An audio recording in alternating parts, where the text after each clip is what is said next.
Assalamualaikum warahmatullahi wabarakatuh. Halo anak-anak kelas 3, bertemu kembali bersama Ibu Frida Febriani, mahasiswa P3K UPI Kampus Purwakarta. Bagaimana anak-anak kabarnya? Semoga dalam keadaan sehat selalu ya. Nah, pada kesempatan kali ini, Ibu akan membersamai kalian belajar mengenai PPKN.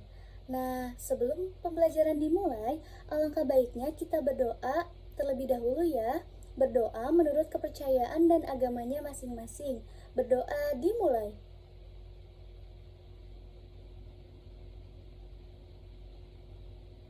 Amin, berdoa selesai. Baik anak-anak, agar pembelajaran lebih semangat, kita menyanyikan lagu Garuda Pancasila terlebih dahulu ya.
Anak-anak selalu menyanyikan lagu Garuda Pancasila.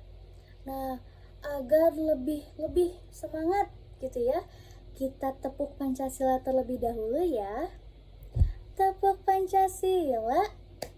Sila pertama bintang, sila kedua rantai emas, sila ketiga pohon beringin, sila keempat pala banteng, sila kelima padi dan kapas.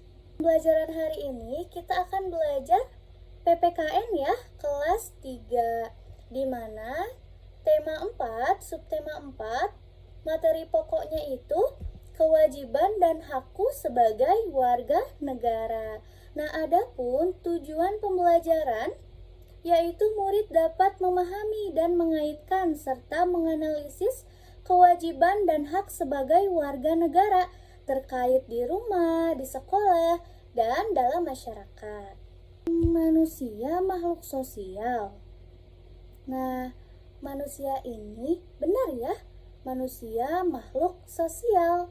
Artinya, manusia tidak dapat hidup sendiri dan memerlukan bantuan orang lain, baik hidupnya dalam lingkungan keluarga, sekolah, dan masyarakat. Lalu, setiap manusia juga memiliki hak dan kewajibannya. Nah, apa itu hak ya?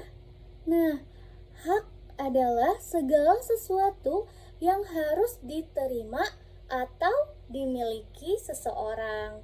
Nah, adapun hak warga negara adalah segala sesuatu yang harus diterima atau dimiliki oleh seluruh warga negara sesuai dengan aturan yang berlaku di suatu negara. Lalu, apa itu kewajiban ya? Nah, kewajiban sendiri adalah segala sesuatu yang harus dikerjakan dengan penuh rasa tanggung jawab. Sedangkan kewajiban warga negara adalah segala sesuatu yang harus dikerjakan dengan tanggung jawab oleh seluruh warga negara sesuai dengan aturan yang berlaku dalam suatu negara. Nah, kenapa ya hak dan kewajiban tidak dapat dipisahkan dan harus berjalan dengan seimbang? Nah, jadi gitu ya, hak dan kewajiban ini memang tidak bisa dipisahkan dan harus berjalan seimbang, karena jika haknya diterima, maka kewajiban pun harus dilaksanakan ya, harus dilakukan. Begitupun sebaliknya, jika kita telah melakukan kewajiban, kita pun mendapatkan hak ya yang harus kita terima. Jadi harus berjalan dengan seimbang dan tidak dapat dipisahkan gitu. Jika haknya tidak dapat diterima, maka kewajibannya pun tidak dapat dijalankan. Yang selanjutnya ini, apa itu warga negara ya? Nah, warga negara adalah bangsa Indonesia asli dan orang-orang dari bangsa lain yang sudah disahkan dengan undang-undang sebagai warga negara, yang tentunya warga negara ini memiliki hak dan kewajiban. Nah, adapun hak dan kewajiban warga negara Indonesia ini dipengaruhi oleh Konstitusi, Undang-Undang Dasar 1945 dan Pancasila. Nah, apa saja ya Bu hak sebagai warga negara? Nah, hak sebagai warga negara seperti berhak memilih, berhak menyatakan pendapat, berhak menggunakan fasilitas umum, berhak mendapatkan keadilan, lalu berhak mendapatkan perlindungan, berhak beragama, berhak bermain, dan berhak mendapatkan pendidikan. Lalu apa Bu kewajiban sebagai warga negara? Apa saja ya Bu kewajiban sebagai warga negara? Nah, contoh dari kewajiban sebagai warga negara dengan mematuhi aturan. Lalu kita harus saling menghormati, saling menghargai gitu ya, dan membela negara. Lalu ada wajib bayar pajak, lalu ada saling menghargai, menjaga fasilitas umum, mempertahankan negara, dan tidak membeda-bedakan. Hak dan kewajiban di rumah gitu ya, ada terdiri dari ayah, ibu, dan anak. Nah, di sini ada kewajiban ayah di lingkungan rumah. Misalnya dengan menyayangi dan melindungi anggota keluarga, lalu mendengarkan pendapat keluarga, lalu ada bekerja untuk memenuhi kebutuhan, dan tidak lupa dengan mendidik anak. Lalu yang selanjutnya ini hak dan kewajiban di rumah ya.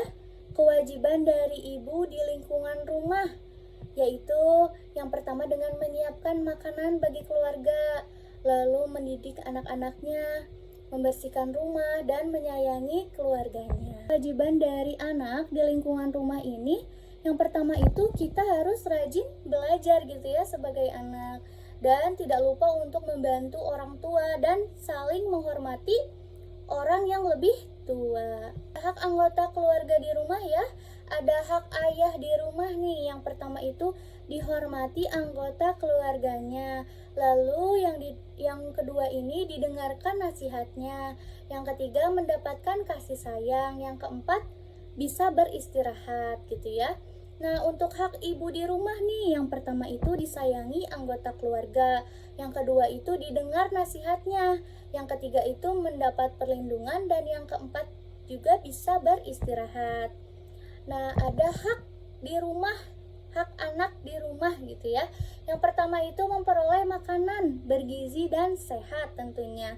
Lalu yang kedua ini mendapatkan kasih sayang. Yang ketiga mendapatkan perlindungan. Yang keempat mendapatkan pakaian dan tempat tinggal. Oke, yang selanjutnya ini ada hak dan kewajiban di sekolah ya. Ada guru dan siswa gitu. Hak guru ini yang pertama itu disayangi siswa, dihormati, dihargai gitu ya. Lalu mendapatkan fasilitas mengajar. Lalu di sini ada kewajiban guru ya. Yang pertama itu dapat mendidik siswa, mengajari siswa belajar, memberikan penilaian, serta membuat soal latihan dan ulangan. Lalu yang selanjutnya ini ada hak siswa ya. Yang pertama itu rajin belajar gitu ya, hak belajar gitu ya. Yang pertama, yang kedua ini mendapatkan perlindungan. Yang ketiga mendapatkan ilmu. Yang keempat dapat bermain. Yang kelima mendapatkan fasilitas sekolah. Lalu untuk kewajiban siswa, yang pertama itu rajin belajar, yang kedua menjaga kebersihan, yang ketiga itu mematuhi aturan, yang keempat menjaga fasilitas sekolah, dan yang kelima itu piket kelas. Hak warga negara di lingkungan masyarakat ya. Yang pertama itu mendapatkan fasilitas umum, yang kedua mendapatkan keadilan dan keamanan, yang ketiga berhak mendapatkan pertolongan dan dihargai, yang keempat hak untuk bergaul dalam masyarakat, yang kelima hak memilih pemimpin dan menyatakan pendapat. Nah, kewajiban warga negara di lingkungan masyarakat contohnya itu dengan menjaga fasilitas umum, menjaga kerukunan di dalam masyarakat, menaati peraturan yang berlaku, hidup saling tolong-menolong dan tidak membedakan suku, lalu menjaga keamanan dan ketertiban umum. Dan kewajiban ini berjalan semestinya dan berjalan seimbang, lalu tidak dapat dipisahkan gitu ya. Nah, demi tercapainya kehidupan yang damai dan sejahtera. Pembelajaran mengenai hak dan kewajiban sudah selesai. Semoga apa yang Ibu sampaikan dapat dipahami ya, dan jangan lupa untuk selalu mengimplementasikannya dalam kehidupan sehari-hari. Jangan lupa untuk mengisi latihan soalnya ya. Baik, Ibu cukupkan. Terima kasih telah memperhatikan. Wabillahi taufiq walhidayah. Wassalamualaikum warahmatullahi wabarakatuh. Terima kasih dan sampai jumpa di pembelajaran selanjutnya. Bye.